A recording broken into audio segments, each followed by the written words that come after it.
ನಮಸ್ಕಾರ, ನಾನು BR ನಾಯ್ಡು. ಮಾಹಿತಿಯೇ ಶಕ್ತಿ ಎಂದು ಹೇಳಲಾಗುತ್ತದೆ. ಆದರೆ ಆ ಮಾಹಿತಿಯನ್ನು ನೀಡುವವರು ಮತ್ತು ಸರ್ಕಾರಕ್ಕೆ ಹಣ ನೀಡುವವರು ಒಂದೇ ಆದಾಗ ಏನಾಗುತ್ತದೆ?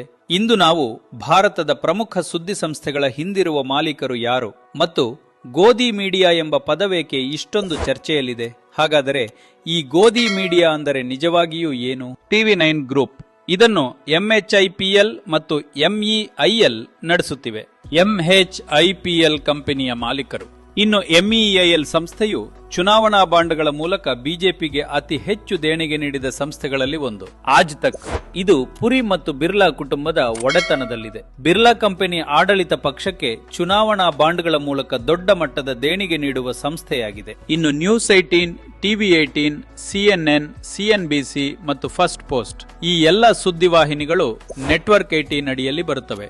ಇದರ ಮಾಲೀಕರು ಮುಖೇಶ್ ಅಂಬಾನಿ. ಅಂಬಾನಿಯವರು ಮೋದಿಜಿಯವರ ಆಪ್ತರು ಎಂಬುದು ಎಲ್ಲರಿಗೂ ತಿಳಿದಿರುವ ವಿಷಯ.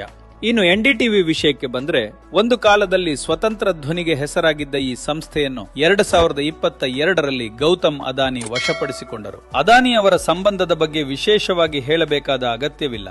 ರಜತ್ ಶರ್ಮಾ ಅವರ ಆಪ್ಕಿ ಅದಾಲತ್ ಕಾರ್ಯಕ್ರಮಕ್ಕೆ ಹೆಸರಾದ ಇಂಡಿಯಾ ಟಿವಿಯಲ್ಲಿ ಮೈಲ್ ಸ್ಟೋನ್ ಟ್ರೇಡ್ ಲಿಂಕ್ಸ್ 12% ಪಾಲನ್ನು ಹೊಂದಿದೆ. ಹಿಂಡನ್ಬರ್ಗ್ ವರದಿಯು ಈ ಕಂಪನಿಯನ್ನು ಅದಾನಿ ಅವರೊಂದಿಗೆ ಗುರುತಿಸಿದೆ. ಇನ್ನು ಇದರ ಪ್ರಮುಖ ಷೇರುದಾರರಲ್ಲಿ ಸುರೇಂದ್ರ ಲೂನಿಯಾ ಒಬ್ಬರು. ಇವರು ಅಂಬಾನಿ ಮತ್ತು ಅದಾನಿ ನಡುವಿನ ಪವರ್ ಬ್ರೋಕರ್ ಎಂದು ಕರೆಯಲ್ಪಡುತ್ತಾರೆ. ಏಷ್ಯಾ ನೆಟ್ ಸುವರ್ಣ ಇದರ ಮಾಲೀಕರು ರಾಜೀವ್ ಚಂದ್ರಶೇಖರ್ ಅವರು ಬಿಜೆಪಿ ನಾಯಕರು, ಕೇರಳದ ಬಿಜೆಪಿ ರಾಜ್ಯಾಧ್ಯಕ್ಷರು ಮತ್ತು ಮಾಜಿ ಕೇಂದ್ರ ಸಚಿವರು. ರಿಪಬ್ಲಿಕ್ ಟಿವಿ ಇದರ ಮಾಲೀಕರು ಅರ್ನಾಬ್ ಗೋಸ್ವಾಮಿ. ಇವರ ತಂದೆ ಮನರಂಜನ್ ಗೋಸ್ವಾಮಿಯವರು ಬಿಜೆಪಿಯಿಂದ ಲೋಕಸಭೆಗೆ ಸ್ಪರ್ಧಿಸಿದ್ದರು ಮತ್ತು ಇವರ ಮಾವ ಬಿಜೆಪಿಯ ಶಾಸಕರಾಗಿದ್ದರು.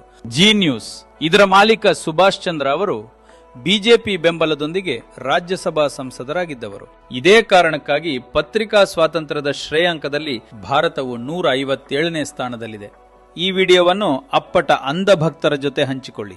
ಈಗ ನಿಮಗೆ ಗೋಧಿ ಮೀಡಿಯಾ ಅಂದರೆ ಏನು ಎಂದು ಅರ್ಥವಾಯಿತೆ? ಇಂದು ರಾತ್ರಿ ಟಿವಿಯಲ್ಲಿ ಆಂಕರ್ಗಳು ಕಿರುಚಾಡುವುದನ್ನು ನೋಡುವಾಗ ಒಂದು ಕ್ಷಣ ಯೋಚಿಸಿ, ಇದು ಸುದ್ದಿಯೇ ಅಥವಾ ಹೂಡಿಕೆಯ ಲಾಭವೋ? ಮಾಧ್ಯಮಗಳ ಮಾಲೀಕತ್ವವು ದೇಣಿಗೆ ನೀಡುವವರ ಮತ್ತು ರಾಜಕಾರಣಿಗಳ ಕೈಯಲ್ಲಿದ್ದಾಗ ಮಾಧ್ಯಮ ಸರ್ಕಾರವನ್ನು ಪ್ರಶ್ನಿಸಲು ಸಾಧ್ಯವೇ? ಜೈ ಹಿಂದ್, ಜೈ ಕರ್ನಾಟಕ.